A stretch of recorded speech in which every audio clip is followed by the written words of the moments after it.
Hi everyone, I'm so happy that you're here to join me for the Way of the Animal podcast.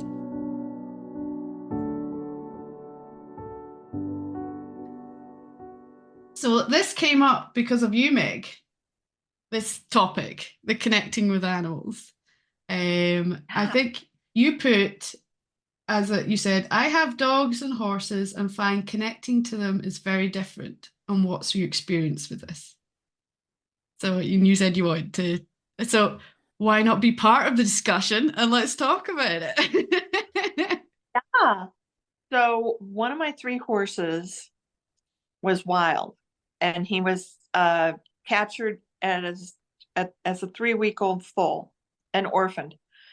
And I've always suspected that there's a lot of wild in there. And my other two are domesticated horses.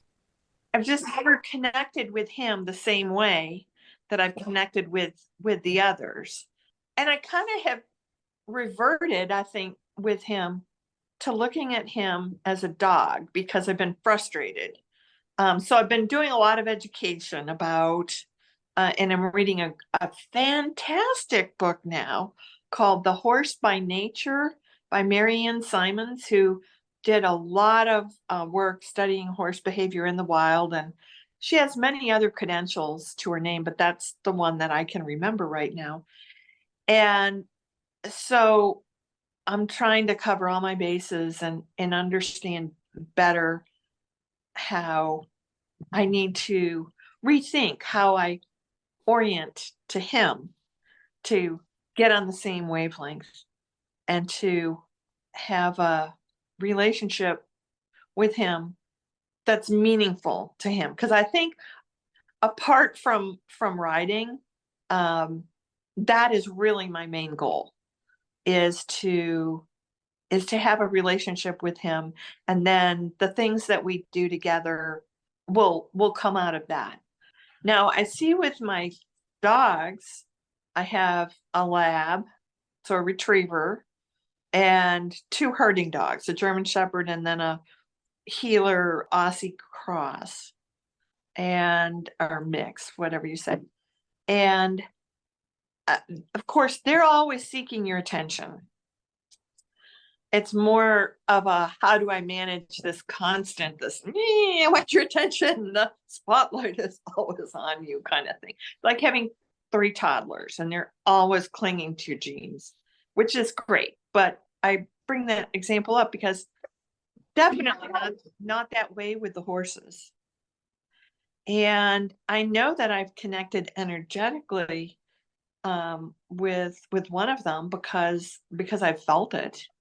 Uh, and I bring that presence to the horses.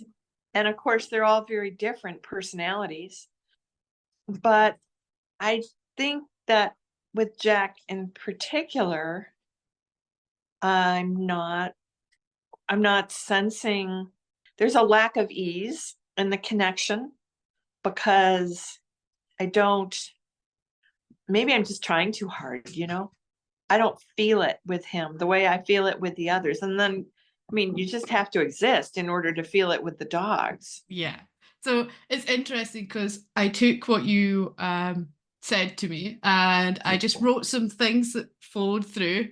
And this is exactly what I got into was, um, initially for anyone who hasn't done sort of been in that place of connection with their animals or aware that they're connecting with animals, connection is very much about being and not doing. So you can't do connection, you can't try to do it. Like none of that is how it's done. And for such doing, I feel like humans are such doing creatures. We feel like everything's about doing something. So switching into being obviously is the beginning. And then everyone's like, well, what's being? And Yeah. I've talked about it a lot, just breathing into your heart space is Hmm. that is being because you are just present in that moment with yourself. So yeah, I it instantly came to that, and it's that thing like animals primarily navigate their life through this connection that we are seeking with them. And what I found is the dogs in our life, because they're always around us more than the horses. You know, you actually usually tend to go a little distance. Sometimes it can be further, sometimes it can be closer to your horse. That you know, you get to come into that space of connection. Whereas with the dogs, they're just always around you, and in fact, we're always connected with them, and we're just not always aware of what we're hearing and seeing and feeling from them. And I think the more you get into being in your way of being and slowing down, the more that you just hear them all the time, and it just becomes second nature. And it just, like, for me with the dogs, you know, it just looks like I'm having a conversation with them, but it looks like you know, people will think I'm just being silly, I'm having a conversation, but they're not, the animal's not, the dog's not participating, but they are. That's why I'm having the conversation. You know, it's like, what's wrong? You know, someone comes up to me, what's wrong? Do you want out, or do you want, you know? And I'm just kind of showing them what the options are. Is there something I can do? You know, and then they'll show me what they want. Um, but yeah, the connection with the dogs, because they are more in our space, definitely feels different. I don't know if that's something that you've recognized within this. It is something, it's such a good reminder because and it's so obvious, and what I'm pausing to think about is, what it feels like. I spend a lot of time with the horses, just being there, just doing, like, not doing, Yes. just being, Yeah. trying to recognize um where recently I've become more educated about how our presence can be pressure to Yes. them, and how to utilize that for their benefit by, like, let's say I'm mucking out and I'm there for quite a while, and they stop eating and go off to rest, and then I'm trying to link my presence there in a positive way by being with them while they rest, while they're doing something that feels good to their nervous system, and so they get that association Mhm. that, hey, not a total pain when, It's like and you're not always asking something of them, you're just being with them. yeah, yeah, and there's a payoff for you. um I have one that I have to give an oral pill. Praise Jesus, it's the size of a pea because that has been so difficult. And, every day there's a different level of resistance, but I try to be very still with her afterwards so that she realizes, Mm, this, you can struggle. That's okay. mm. I'm not going to prevent you from struggling, but what happens after the struggle is this good place. And So, do you explain to her why you're doing what you're doing? yes, I do. I do. Excellent. Perfect. Do. We have this ritual that we do prior to doing this. She also gets eye ointment 4 times a day. So that's a lot. She's gotten really good about that. Um, but yes, I say, I'm not here to hurt you. I'm just here to, I call it the feel better. I'm here to give you your feel better. Perfect. Perfect. Yeah. So, That's good. yeah. And then it's interesting you were talking about, you know, your horse that's more wild connected is a way I'm going to put it, you know, still Mhm. kind of like you see the domesticated animals and you see it's like, so for me, I see a lot of coyotes around here. So I've got my dogs and then there's coyotes and they're very similar, but they're also very different. And just that is something that I also touched on. So it's funny, I must have been on the same wavelength. I must have connected right into what you're on about. Was that connecting to the wild animals is always a little different to our domesticated. Um, I find that I'm trying to think what I put here. It's like I was actually, I can talk about was I connected to a deer the other day. So we had Yeah. a deer that was in the field next to where I was walking with the dogs. And I always, with the animals, I tend, if I see any animals or birds out in the walk, I'll just say, hey, much love to you, just kind of send out that, hey, and see if I get anything back. And with the deer, I was sending out that, you're okay, my dogs won't chase you, you're safe. And just so that I'm not always, because I'm always out with so many dogs, I can spook a lot of animals. And I'd rather that they felt more comfortable with my dogs being around. And, obviously there's a degree of their safety. They're always going to be fearful, and I don't want them to learn to not be fearful. But I want to understand when my presence is there with my dogs, they're going to be okay. So yeah, she just stood and watched me, but it's that it's almost like they can't believe that you're connecting with them. Really? It's just like they don't expect that energetic connection from a human. It's because I think a Well, lot of the time. We are to horses and to a lot of some animals. We are predators, aren't we? Exactly. We've got the look of a predator. Exactly. And so it's like, yeah, their response is safety first. Like, of course, they're going to be more nervous about connecting or even just being around our presence. And obviously, when we are giving off an energy that may be fearful for them, then they're going to want to run away and feel safe. Forgot what I was going to say now. But yeah, it's really interesting because that's something that I did think about the difference between the dogs and the horses is obviously the horses I feel like they're more sensitive in a way to our connection because they're on a different wavelength. Like they're the prey, we're the predator. So that's sort of, even though we've domesticated them, I think it's still within their energy that fight or flight is coming first very quickly to them whenever we are in their presence.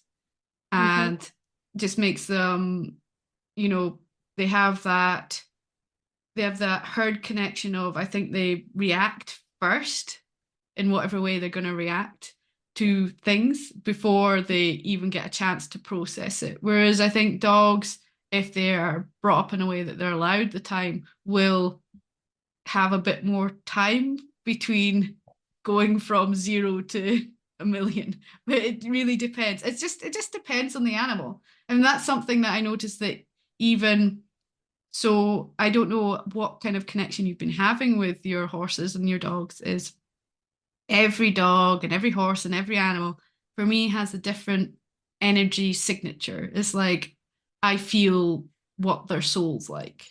So, I was connecting, I'm thinking of someone's dog, it was a golden retriever, and he was only like 3 years old. I said, oh, he's such a wise old soul. And that was the feeling and the presence that I got from his energy, that he was just really wise and just was worldly and just knew all about it all. And then, some other ones are just like super energetic and enthusiastic. And then some are just really, they just have a really calm, steady, sure of themselves sort of energy. So I don't know if you get some of that from beyond, because their personalities because they're your animals, but through my distance connections where I'm just given a picture, I'm able to get a feeling of who they are as an energy being. I think I do not. I would say being with horses is more meditative Hmm. than the dogs. The dogs and very much more mist and fog than a thunderstorm. So the dogs are more like the thunderstorm and the horses are more like the mist and the fog.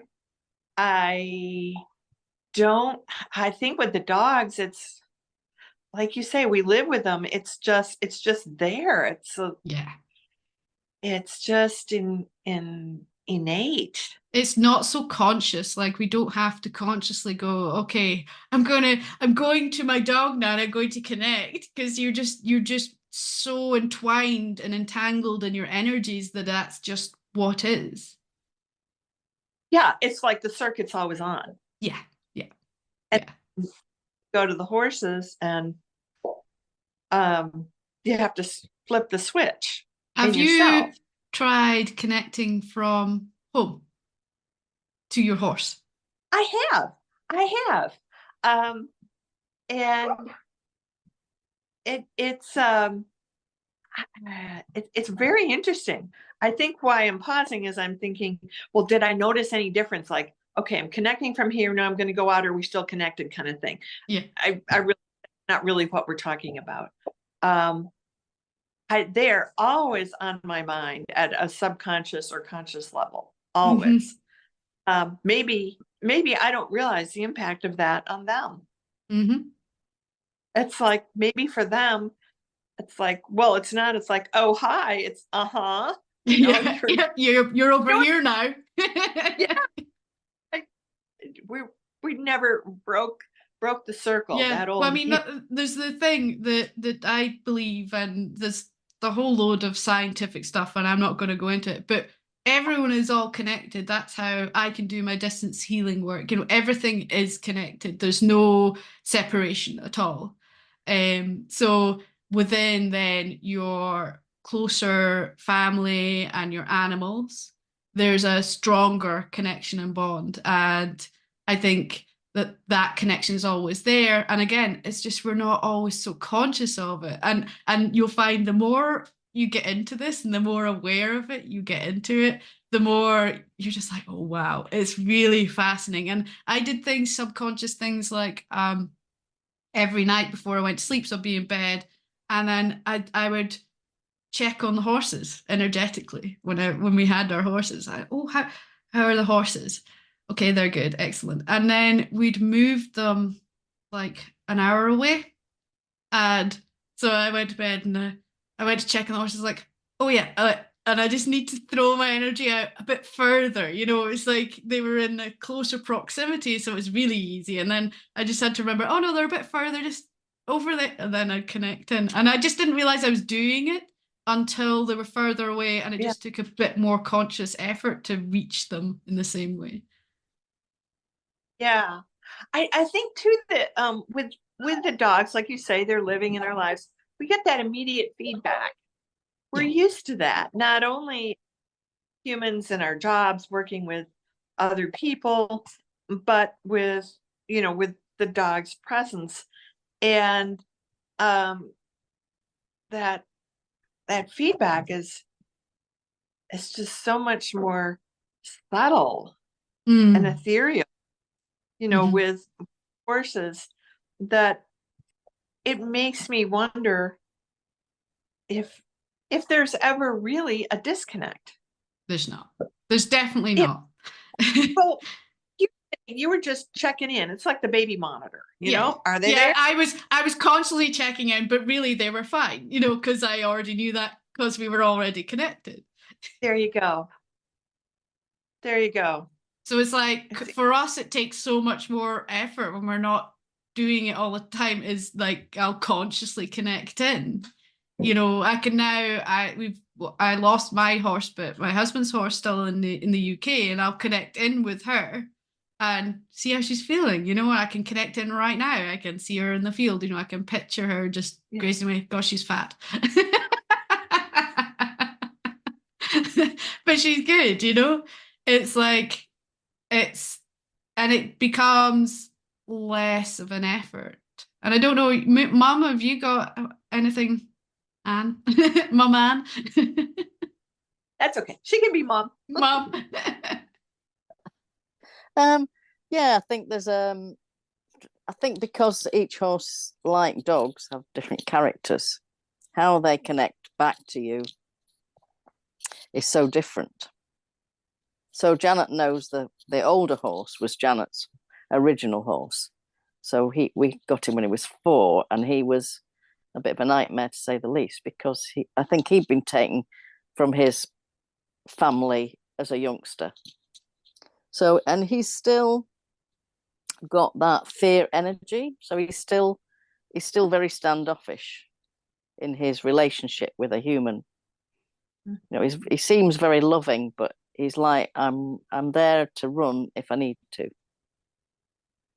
Whereas the other one is a bit too much in your face. So I've got like 2 opposing characters. Yeah. So how you connect with them is completely different. It's the same connection. It's the feedback you get is get, different. yeah. Yeah. So the older one internalizes feelings, so you don't always get a true feedback. But the other one will tell you exactly whether he wants to connect or not. He'll walk away completely if he's not doesn't want to connect. But he's also whereas the he's so sensitive that if you're not, he's a good teacher. If you're not in the right space, so if you're in your head, or if you're, thinking about the task you're gonna do with him, which is for him, but he's like, he's just like sometimes like, no. I'll just put my bum in your face and off I go. Yes. Yeah. Whereas the other one will go very tense and rigid and say, okay, I'll cope. And he's just learned to cope. Yeah. So I suppose your wild one has a similar psyche, I would imagine. I think so. I think so. He'll stand, and will he stand and just be there, but he's really wanting to go. So he's checked out. He's checked out. Yeah. Like Kate says about when we're riding, if the bird is off in a different plane, it's not with you. So I think they're just always ready to leave. Yeah. So it's quite hard to keep a really calm connection, because you can sense that, because you can sense the tenseness, I think. And then leaving is like a protective measure. So they're protecting their soul from whatever is just not feeling good for them. So if they check out, then they don't have to mentally deal with it. They're just physically dealing with it. And that's just like a learned response to having had whatever's happened to them happen to them. Yeah. It takes a long time to get, I think, or forever, for them not to remember bad things. Well, so we all remember bad things. I've talked about it in the podcast, we're reprogramming your trigger. So something triggers them to check out, then you have to reprogram all that, raw energy of what they think is going to happen to it's okay. And that takes a lot of repetition of it being okay, sometimes. And certainly the work I do, that's the great thing about the work I do, is I can help a lot of the energetic releases behind, so the emotions that have got trapped, the physical tenseness that's got trapped, anything that is not balanced, I can help remove those so that then they can mentally work through it in a way where they're not having the same physical response, the same emotional response to it. And that's so you really break the cycle. Yes. Gotcha. Yeah. That's cool. So it's just like, I've been working at it's ridiculous thing. Pip always comes up because she's my really, really, really sensitive dog. But she hates I got a drone for Christmas, and I've been doing some drone footage, which is just really exciting to see Canada from above. But she hates the drone, just hates it. It's just like an instant fear. And it's because I'm controlling it, she runs away from me, which our dogs have always in fear response run to me, but because I've created it, she wants to run away. So Oh. I've been working on releasing anything that could cause such a fear response to the drone. And it's really interesting, all the layers of things that are just like random connections she's created. Well, it seems random to us, but random connections she's created within her body, her mind, her emotions that are creating that fear. So so far I've managed to downgrade the fear from pure flight to just kind of like, I am really not happy. But it's an interesting process. Wow. I can't even imagine. Wow. But That's like amazing. you can do that, like you can do it with your own animals. And the more you connect, you can feel the emotion behind the behavior and the reactions. And when you can feel that, you can help them work through the emotion, then the behavior and reaction will change. That is so interesting because the German Shepherd is the youngest in this pack. And I mean, he started out as a very docile boy.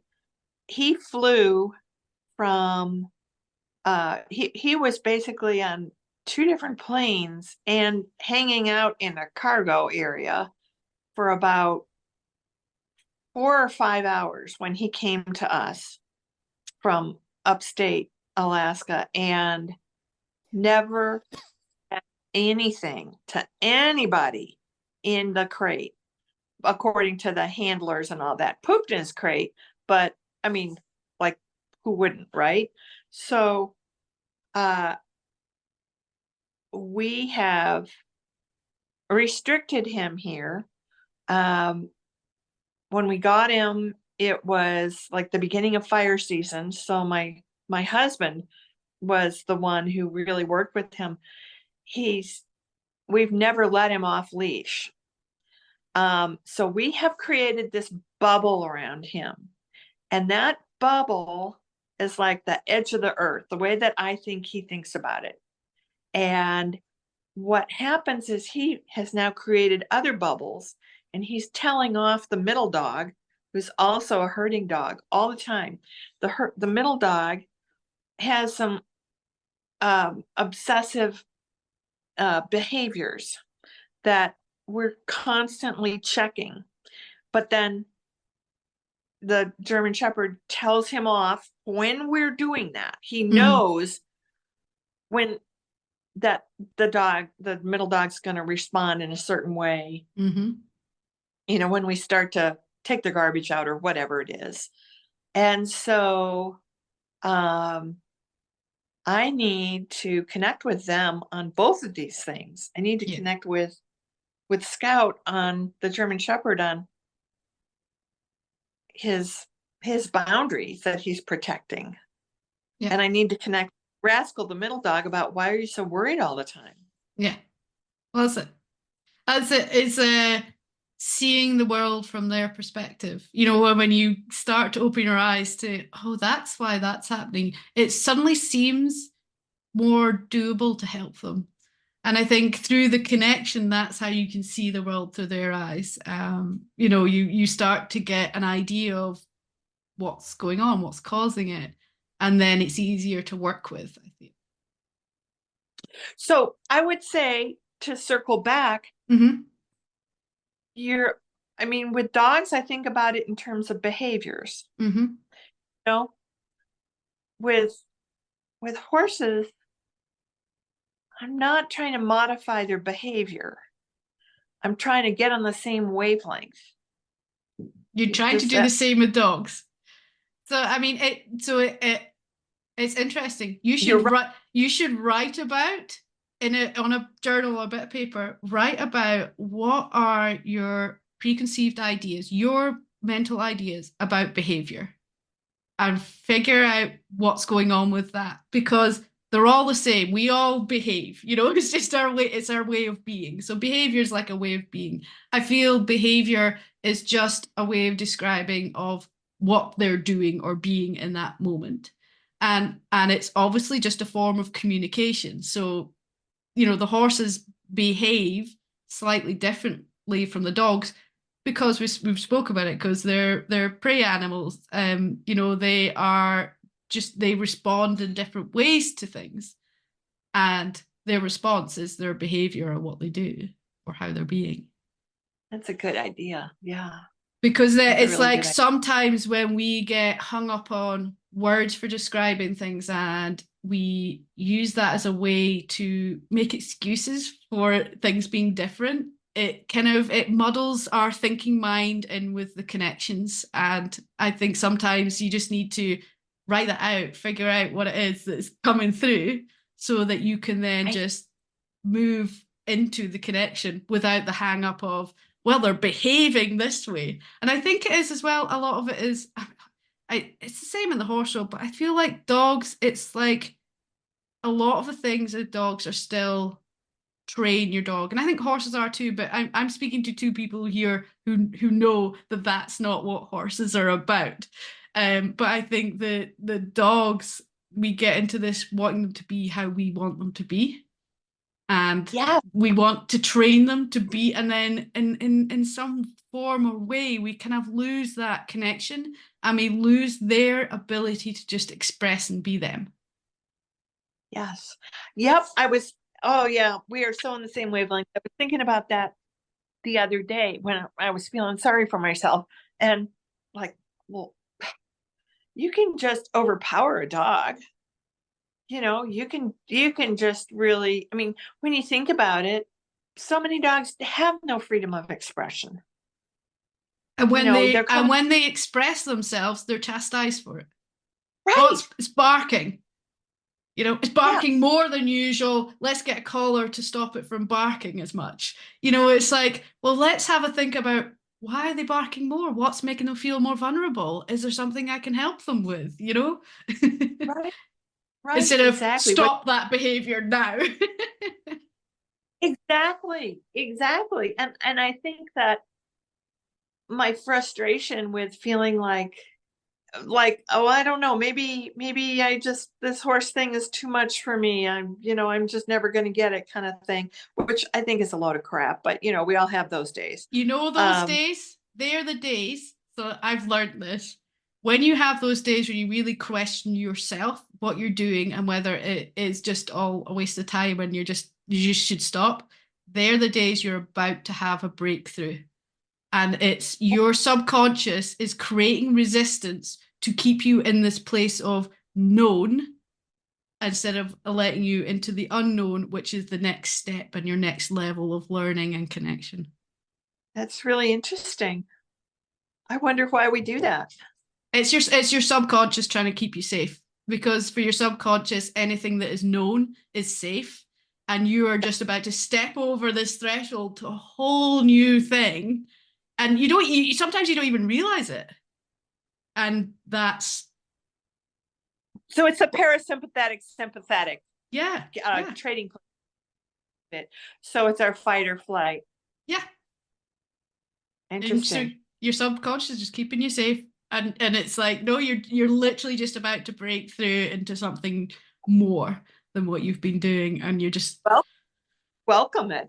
yeah, welcome it. Exactly. So when you have that resistance, what's really good is I find journaling is one of my things that really helps me, is you just put on some music in the background, just write out all your fears and what's causing all this. Yeah. And rather than thinking it through in your head, just write it all out.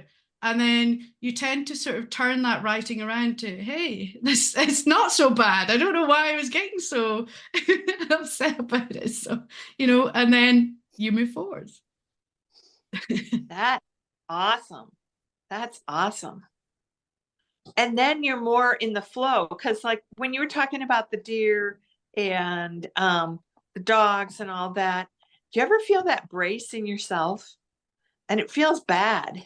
Yeah. You're like a brace because of fear, for instance, or you probably don't feel this way. Like, what are the dogs going to do? The projecting. Yeah. Yeah. Or trying to anticipate the problems rather Yeah. than anticipate the not problems. Yes. You know, like it's like you take every moment. It's like when you go out riding, if you're anticipating, well, I might meet this on the road or this might happen, then you're always cautious, and then the horse is always cautious. Yeah, and you're And more then tense. yeah, so you exacerbate the problem, really. Absolutely. You know, if you think about It's tricky, isn't it? you're all connected. They're reading you and perceiving how they're feeling from you because they're herd animals. Same with the dogs. You know, they're packing. They're designed to be. Humans are meant to be together. You know, we're meant to read off of each other. So they're just going, "Oh, she's tense today. What's she worried about?" And then you know they're seeing all the visions of the things that you're worried about, and so you're just creating. You're just creating it. Yeah, exactly. Bria, one of my dogs, was aggressive to other dogs, and it's a little bit there, but I've mostly worked through it. But she started on with one of the other bitches in her pack when we first got her, was this sort of, I'm going to attack you. You could see her tense and get ready to attack. If I went to grab her to prevent the attack, she attacked. If I responded in love, as in I would go, "Hey, Bria, come here, Bria, come on," she would go, "Oh, okay." And that was it. No attack. So that's the energy of it. If I go in with the anger, like, "No, don't attack," she attacks. If I go in with the, "Hey, come on, it's all right, let's go," she disengaged. So our German Shepherd is afraid of the horses. I put his harness on and put him on the long line, which is attached to something solid. When I go outside, sometimes the horses are right there. I always say, "Come on, let's go see the horses," whether they're there or not. If they are there, often he will bark aggressively, in my opinion, to protect me. And because he can't get to them. He was afraid of them as a little guy. Mhm. But I talk to him and I say, "Don't do that. We love the horses," you know? And sometimes I just have to say, "Enough, stop it, wrong." And then he'll stop. And I'm yelling this from inside something else, while he and the horses know he can't get to them, but he still startles them. And it is so interesting how using that other approach is very positive. Yeah. So in that connection, it's like being aware of I'm going to say trying not to, because it's really hard sometimes, not to react, but respond. So reaction is like an emotional thing. We react sort of emotionally, like in the moment, we usually feeling the emotion of the animal. So if it's anger, fear, whatever, we're usually feeling that it's within us, and then we just do whatever. Or just taking half a second, just breathe, and then respond. So your response is always much more balanced and much more helpful for everyone. Interesting. Very. Yeah, interesting because also I think eventually, like with my dog, it is a habit. Oh yes. It's Yeah. become a habit Mm-hmm. to because he's a herdy dog, he likes to help me herd them in. So he'll try and go to nip the heels. I mean, he's had a kick or two for his pains, but that's his habit. So now it's a habit. Habit, definitely. And a job. He thinks it's a job as well. I'll It's help he's you. a job and a habit, yeah. And he's got this, like, when I go out riding, he knows he can't come now because he used to come, but he used to get too excited when we went fast. So that was rubbish. So he knows he's got to stay behind. So he goes off whining back to the house when he knows I'm going out. But he waits for me coming back so we can herd us in. It's like he has trained me and him to do a job, which I don't want him to do. But Wow. how you untrain that is tricky. Yeah. Certainly It's is. so easy. You think you're just like with your German Shepherd, then it'll become a habit that he's got to do that. Yeah. Because that's what he does when he's with the horses. Just it's quite hard to untrain that sort of habit because he thinks that's part of you and him. Yeah. And Wow. you because when we react, that's the other thing, isn't it, Janet? When you react to a situation, then they think, oh, that's what they want. You know, it's like Yeah. it's like that's all part of the whole mix of it. Yeah. Well, it's like, Very complex, isn't it? like if you get frustrated with the horses because they're not doing what you're doing, for example, he will try and help. I've seen it, and I've seen it with my dogs. They'll try and help in that situation. It's like, no. And then so you realize that your energy is giving off that sort of vibe, and no wonder the horses want to do what you want to do. It's just chaos. Yeah. Yeah. It's interesting. So it's again getting to the root, connecting and getting to the root of why they're doing the behavior.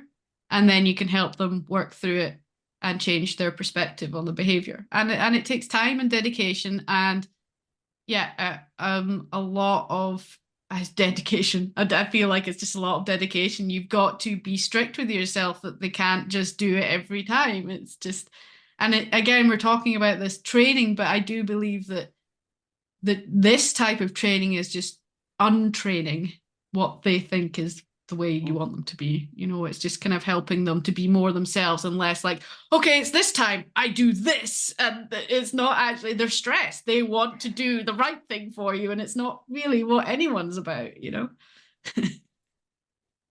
Yeah. Because we don't see what they're really trying to tell us. We're not investing time in understanding that. I just always say, I know behavior is an interesting word for you, but behavior is just a form of communication. So any behavior that they're doing is just them expressing themselves as they are in that moment. And so you need to feel into, okay, how are they in this moment and why are they expressing themselves in this way? And then if it's something you don't want them to do, well, how can I help them to see that there's a nicer way, an easier way for them to be in this moment that isn't doing that? Would you call that distraction?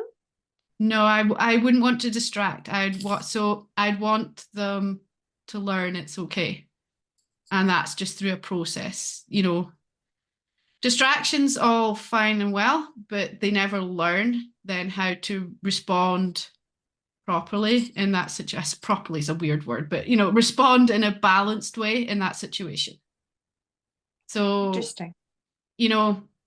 If your dog is barking at or your dog's barking at the horses and you actually are thinking, well, this actually isn't helping him to have a relationship with the horses in a balanced way.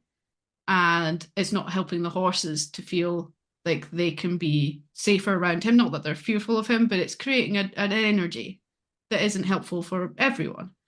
So then, you distract him with the ball. Oh, we're out here and the horse is there and you can play with the ball. Well, that's fine, but he doesn't actually learn that he doesn't need to respond to them in that way.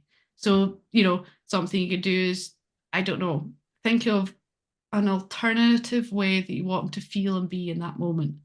So if you just want him to be lying down calmly and watching the horses, then you work towards that. But that might be that to do that, he needs to be a mile away from your horses because that's where he feels he can be calm at that, and then work into that space in that area where it's become the habit. So it's like encouraging that calmness from a distance and slowly decreasing the gap as he becomes more confident with the idea that he doesn't need to be like that around the horses.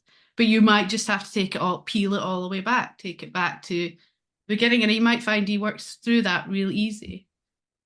And then you might even find that you ask him to lie down and he's not actually calm and you ask him to lie down. And then you've got a whole sort of, okay, so then we need to work on finding a place where he can feel calm and he lies down and allowing that behavior to come through before we even, it's just like there's a whole, especially when a behavior is getting to a peak, you'll find there's many multi-layers. And if you just break it all the way down to right, because I feel like with our animals, always what we want is them to feel balanced and within themselves. And any of these behaviors that we're seeing that are sort of unwanted, they're unwanted because we're feeling like they're not balanced. And so what we're wanting is just to bring them back to who they are and in a balanced way. And, you know, there's just many ways of doing that, but I feel like distraction and like it's training, but training in a connected way where you're feeling into how they're feeling rather than, you know, I see a lot of the dog things. It's like, get into this, get into that, get into that. And the dogs never actually balance. Yeah, they're doing and they're behaving, but they're not in a balanced way. Whereas you can see it, you can, you know, if one of my dogs is getting really excited in the house and I would rather they calm down, like, hey, in your bed. And it's just like I've created a trigger. In your bed means that doesn't even matter if there's a bed there. It just means go and lie down and they'll come down. It's just like I've trained something, but I've trained a way of being, not a exact behavior. I don't want all four birds on the bed, you know, like a, does that make sense? Yes. Yes. A Yeah. lot to unpack there, but No, I get what you're saying. I think what's stuck in my head is helping them be calm through providing projected calm energy. yes. That's really part of it, because when you're talking about increasing the distance, then there's for some reason I just have this, I gotta write about this. It's like there's the connection and then there's the training, and really what They're I'm hand in seeing, hand. it's not how it's always there. Yeah. It's So but when you do, so I've always thought about this because I've been thinking about this, and it's amazing because it's all coming together like it does when things like this happen. Is, you know, people who struggle with trainings and recalls and stuff, when you nail the connection, training's easier because you feel the shift in your animal before they make any obvious movement. So you feel them when they go, oh, I'm about to leave. You know, we're talking about the animals that protect themselves by just leave. You can feel that shift. Oh, they're about to leave. Okay, so this is too much. Do whatever we do to help them just balance now, give them a moment, take them further, whatever they need. And it's something I noticed when I started doing dog behavioral consultations many years ago. And I could help the people by being, okay, stop there, because I could feel the dog was changing its energy. It was about to shift from feeling okay and comfortable with what's going on to, but a lot of people, if they're not connected, you don't feel that until they've gone. And then when they've gone, it's much harder to help them balance and come back. Whereas if you can just help them micro rebalance all the time, so you just, through that connection, you just give and take, give and take, give them what they need. And it's a whole different way of training. it is. It's so interesting.